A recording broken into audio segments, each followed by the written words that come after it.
sekali gitu ya fenomena di Universitas Siliwangi, ormawa-ormawanya gitu ya, yang sering banget rapat sampai maghrib gitu ya, atau mungkin Nerobos waktu ya gitu. gitu. Apalagi kan kalau maghrib kan sama asar tuh kan ini ya singkat gitu kan ya. Beda sama isya kan, kalau isya kan sekarang udah panjang lah ya.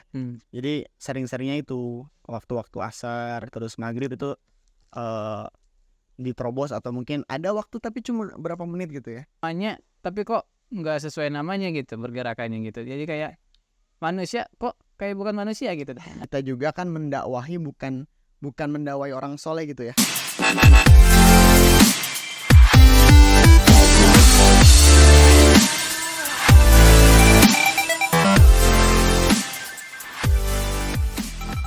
Siang hari kali ini bersama rekan-rekan di Peskomda Priangan Timur atau FSLDKD Priangan Timur, mulai dari Garut, Tasik, Ciamis, dan Tasik Ciamis ya? Nggak ada, dari Banjar belum ada. Oke, ada kesempatan kali ini kita akan membahas tentang apa ya? Masalah. Oke, pembahasan kali ini ya kita cukup bincang-bincang santai aja terkait apa yang ada di LDK-nya masing-masing. Pergerakannya gimana sih? Apa yang isu yang beredar di kampusnya? Apa permasalahannya dan lain sebagainya. Kita akan membahas hal itu. Maka lanjutkan. Stay tune di sini. Oke, sebelum ke selanjutnya kita perkenalan terlebih dahulu. Oke. Mungkin bisa di samping kanan saya. Silahkan perkenalkan diri, Kang. Bismillah, halo guys. Perkenalkan, Iwakilah semuanya. Saya Zamzam Khairul Tamam. Saya Ketua LDK At-Tarbiyah dari Institut Pendidikan Indonesia Garut. Dan sekarang kebetulan saya diamanahi lagi untuk menambah usia perjuangan dakwah, menambah kesempatan untuk berbuat baik mungkin ya, yaitu dengan 2 periode, dan mudah-mudahan ini menjadi bisa melanjutkan perjuangan dakwah yang sudah lama sekali dimulai. Itu perkenalan, Siap. Oke, selanjutnya, Kang, ini dari mana? Siapa? Saya Rijal Pamungkas ya, asalnya dari Ciamis, untuk mungkin sekarang sudah lulus alhamdulillah dari Universitas Siliwangi jurusan Agroteknologi Fakultas Pertanian. LDK-nya dulu mungkin di LDK KISI gitu ya, alumni angkatan 2018. Oke, lanjut aja. Oke, lanjut, Kang. Siapa namanya? Saya Halid Jafar Nistaknuri. Alhamdulillah diamanahi di LDK Raudatul Mutakin sebagai ketua fungsi syiar. Nah, Dan sekian. selanjutnya. Lanjutnya. Oke, halo teman-teman, kembali lagi bersama saya. Ya, salam perkenalan. Sebelumnya perkenalkan, saya Muhammad Fikri Ramadan, asli saya dari Kabupaten Tasikmalaya. Saya kuliah di Institut Pendidikan Indonesia jurusan IT. Saya di sini di SLDK Priangan Timur. Kebetulan belum masuk ya, hanya sebatas mengikuti LDK di daerah atau di kampus itu sendiri. Ya, mungkin itu sih yang saya perkenankan dari diri saya sendiri. Oke, ini beliau ini orang Tasik tapi kuliahnya di IPI Garut. Beliau cukup jauh ya menempuh perjalanan untuk bisa menempuh pendidikan gitu. Ini sama. Sama, dia juga juga Tasik. Oh, sama. Oh, Tasiknya mana, Kang? Tasiknya Singaparna. Oh, Singaparna. Oh, dekat tuh masih. Ada 1 jam lah ke Garut kan? Ya, 1 jam. Daripada di Ciamis ke Garut kan ada nyampe 2 jam lebih gitu. Jadi, oke, mungkin perkenalkan saya ya, belum pada tahu ya mungkin. Ya, perkenalkan nama saya Ihsanul Kamil di Puskomda sebagai anggota dari Komisi A atau Komisi ISU. Oke. Selanjutnya mungkin kita akan membahas ada apa aja sih di LDK-nya masing-masing. Nah, sekarang beralih ke LDK KISI deh, karena suami saya. Kang Pamungkas, Rijal Pamungkas, gimana lagunya? Di pohon. Itu beda lagi, pamungkas beda lagi. Oke. Jadi dialektika kisi itu sekarang ini isunya muncul apa sih? Ada apa isunya gitu? Oke, mungkin ini dari kacamata alumni gitu ya. Karena memang alumni kan biasanya lebih ke memantau dari jauh gitu. Nggak tahu seluk-beluk permasalahan hasilnya gitu ya. Tapi memang mungkin kalau dilihat gitu ya dari kacamata alumni, LDK KISI sendiri untuk progres mungkin ya. Yang saya lihat lebih ke pergerakan yang bersifat apa ya? Masih terlalu eksklusif gitu ya kalau menurut saya gitu ya. Jadi hanya mengembangkan mungkin kalau dari medianya sudah cukup oke gitu ya. Terus mungkin kalau untuk pengembangan di internalnya juga ya cukup baik gitu ya. Tapi saya rasa untuk pergerakan dakwah ke luarnya gitu itu belum terlalu terjamah kalau menurut saya itu ya. Tapi mungkin emang ada kolaborasi gitu beberapa. Mana tuh sempat kalau nggak salah dari LDK KISI itu membangun kolaborasi dengan Irema yang ada di Masjid Agung Tasikmalaya gitu ya. Itu ya menjadi salah satu terobosan juga. Karena biasanya kan kita kan kajian cuma di kampus-kampus aja gitu ya. Nah sekarang supaya dakwahnya lebih meluas lagi, mungkin ingin membangun kolaborasi dengan Irema gitu di Masjid Agung Tasikmalaya. Ya saya rasa itu menjadi apa ya, kabar baik sih gitu ya. Mungkin ya harapannya dari alumni ya lebih ini lagi sih, silaturahmi gitu ya dengan ormawa itu masih kurang kalau menurut saya gitu ya. Karena saya dulu soalnya di eksternal gitu, saya maksudnya departemen eksternal tuh bidangnya lebih ke silaturahmi gitulah dengan ormawa gitu, terus juga dengan UKM lain gitu ya. Jadi kolaborasinya itu bukan apa ya, masih ada nilai Islam tetapi tidak kaku gitu. Ya itu yang dulu saya rasakan kayak gitu, tapi yang sekarang belum kerasa gitu. Iya, saya juga kemarin lihat poster dari KISI atau Muhajirin ya, itu membahas tentang pembiasaan atau normalisasi apa namanya, pokoknya kalau adzan itu dilewat, salat itu dilewat gitu ya. Dibiasakan gitu. Itu di Muhajirin. Bahas itu. Itu kolaborasi sama LDK KISI, Muhajirin saja. Mungkin enggak sih itu mah dari pihak pengurus Muhajirin sendiri tuh kajian ini sih. Jadi memang membawa isu itu gitu. Karena memang banyak sekali gitu ya fenomena di Universitas Siliwangi, ormawa-ormawanya gitu ya, yang sering banget rapat sampai maghrib gitu ya, atau mungkin nerobos waktu ya gitu. Apalagi kan kalau maghrib kan sama asar tuh kan ini ya singkat gitu kan ya. Beda sama isya kan, kalau isya kan sekarang udah panjang lah ya. Jadi sering-seringnya itu waktu-waktu asar terus maghrib itu diterobos, atau mungkin ada waktu tapi cuma berapa menit gitu ya. Jadi di akhir-akhir gitu ya. Hanya dirusuh juga buat sholat gitu kan. Iya. Itu jadi normalisasi atau pembiasaan atau gimana ya? Dari hasil pembahasan itu gitu. Gimana hasilnya? Kebetulan saya juga nggak ikut tadi ya forumnya. Tapi memang suatu budaya yang buruk sih kalau menurut saya gitu ya. Iya. Yang perlu diperbaiki sih kalau. Tapi saya juga pernah diskusi terkait hal itu gitu.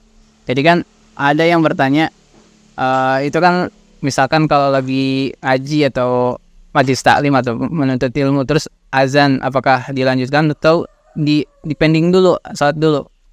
Ada yang beranggapan bahwa ya toh sama-sama kebaikan, menuntut ilmu juga jalur ibadah gitu. Ya kalau bisa diselesaikan, dan kalau waktunya masih panjang ya boleh dilanjutkan. Maksudnya yang panjang itu yang sholatnya lah gitu, maksudnya waktu sholatnya masih panjang, ya silahkan bereskan terlebih dahulu baru sholat gitu. Ada yang juga karena ini kan as-salatu imaduddin, sholat itu tiang agama dan harus harus tepat waktu gitu. Makanya jangan dinanti-nanti, kalau udah adzan langsung sholat gitu. Jadi depending daripada ada dua pandangan sih sebenarnya. Nah ini menjadi ya isu yang boleh diperbincangkan lah gitu. Ya saya juga jadi tertarik nih, karena memang dari segi syariat juga gitu ya. Setahu saya gitu ya, saya pernah dengar kajian bahwasanya sholat maghrib saja itu bacaannya saja mungkin disunahkan yang pendek-pendek gitu ya. Karena memang Rasulullah juga tahu gitu ya, dari maghrib ke isya itu cuma sebentar. Jadi disunahkannya membaca surat-surat yang pendek gitu ya. Bahkan dari hal itu saja kita sudah bisa mengambil kesimpulan bahwa waktu itu sangat penting gitu ya. Waktu-waktu sholat-sholat yang memang singkat itu tuh harus kita nggak boleh terlena lah gitu ya. Jangan sampai udah mau mepet, aduh baru ngelasain sholat maghrib jam 6:40 gitu kan. Itu kan udah mau ke isya banget gitu kan. Kayaknya ya harus lebih bijak lah ya. Kalau kata orang tua dulu, sholat maghrib menuju sholat isya itu ada paribahasa, sholat maghrib mah tesalila muragna daun anu geus kolot. Muragna anu daun geus koneng ya.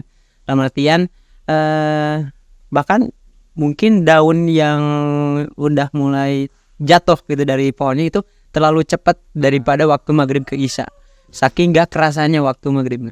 Dan ibaratnya gitu ya. Ya ibaratnya kalau kata mungkin kultur ya. Kalau kultur kita di Sunda gitu, kayak gitu. Dan mungkin kalau melihat alasan tadi ya Kang, mengaji atau mungkin thalabul ilmi dengan rapat ya. Walaupun kita tidak bisa memukul rata semua rapat itu, bukan kegiatan ya, tidak bermanfaat, tidak bisa seperti itu ya. Pasti ada kemanfaatannya. Tapi mungkin sebenarnya yang justru bikin lama rapat itu adalah menunggu orangnya gitu ya, bukan memulai rapatnya. Yakin saya kalau pembahasan rapatnya itu paling 5 menit 10 menit juga beres ya. Dan itu mungkin menjadi PR. Entah ya, kalau bagi kamu saya itu mungkin menjadi PR bagi kami gitu ya, dalam hal waktu mungkin ya. Iya betul.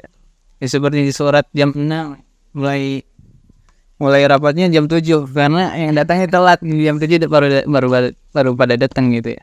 Kalau gitulah pokoknya. Kalau pengen ada tanggapan silahkan kalau ada tanggapan. Menurut tanggapan saya sih dari segi waktu sholat ya, terutama segi waktu sholat itu kan yang sebagaimana tadi dijelaskan bahwa sholat itu imanuddin, bahwa sholat itu adalah tiangnya agama. Dan sebaik-baiknya kita itu sebaik-baiknya orang Islam itu yang punya iman itu kan ketika mendengarkan azan, nah kita harus secepatnya kita melaksanakan sholat dengan tepat waktu, pada waktunya gitu kan. Nah, akan tetapi jika misalkan kita sedang dalam halangan gitu kan, dalam halangan. Nah, halangan itu kan tadi mungkin bisa dibagi dua ya. Ada halangan dalam kita cari thalabul ilmi itu kan, atau misalkan kita sedang melaksanakan kajian Islam. Nah, terus yang kedua rapat. Nah, kalau misalkan rapat bisa dibilang memang rapat itu penting, tapi apa yang akan kita bahas dalam segi rapat tersebut? Mungkin seperti itu. Kalau misalkan kita rapat membahas tentang agama Islam, ya mungkin itu bisa disebut sebagai thalabul ilmi. Nah, tapi kalau misalkan kita membahas tentang politik atau segala macam, nah mungkin itu kita bisa pending dulu ketika kita mendengarkan azan, atau misalkan kita bisa mencari gitu kan. Nah, kalau misalkan wis Gak potong nih. Silakan lanjutkan. Nah, adapun kalau misalnya kita sedang thalabul ilmi, nah thalabul ilmi itu adalah hal yang wajib, meskipun sholat juga wajib. Nah, terus alangkah baiknya tuh kita pending dulu thalabul ilmi kita, terus nanti kita lanjut, atau misalkan kita sholat dulu. Nah, mungkin dari pandangan saya atau pendapat saya tentang thalabul ilmi di sini ketika sudah memasuki sholat misalkan. Nah, kita lihat dulu waktu sholatnya tersebut. Kalau misalkan kita dari segi rapat atau kajiannya itu sore, nah, terus masuki adzan maghrib, alangkah baiknya kita pending dulu maghrib. Nah, tetapi kalau misalkan kita mulai kajiannya maghrib terus kepotong sama isya, lebih baik kita lanjutkan saja dulu kajiannya. Nanti isya bisa kita laksanakan setelah beres kajian, seperti itu. Karena waktu dari maghrib ke isya itu sangat dekat. Nah kan kalau misalkan kita melewatkan sholat maghrib ya, dirapatkan dengan isya kurang baik, meskipun kita sedang melaksanakan thalabul ilmi misalkan ya. Tapi kalau gini kan ada rukhsah juga, rukhsahnya penggabungan sholat atau jamak. Nah, kalau hal itu di jamak boleh gak sih kalau gitu? Nah, kalau dapat di jamak nanggung lah, belum beres jamak aja nanti gitu. Nah, dari syarat sahnya kita itu ingin menjamak sholat itu kan ada beberapa hal juga ya. Nah, di sana itu kan tidak disebutkan bahwa ketika kita sedang melaksanakan perkumpulan, di sana itu kan kita tidak dalam syarat-syaratnya itu kan kita tidak disebutkan bahwa tidak memenuhi persyaratan untuk dijamak, terkecuali kita sedang dalam perjalanan jarak jauh yang mungkin susah untuk kita berhenti di tengah jalan.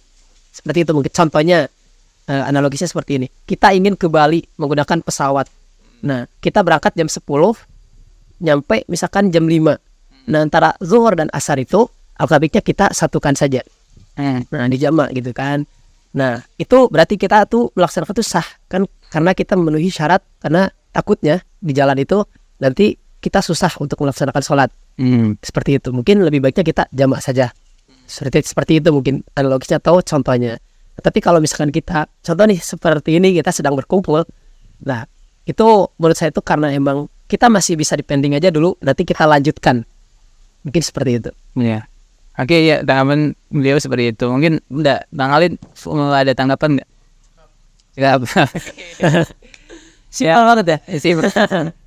Ya mungkin permasalahan hari ini bukan hanya ada di KISI saja, tapi di semua kampus juga ada, bahkan di luar kampus juga ada gitu, di masyarakat, lingkungan masyarakat gitu.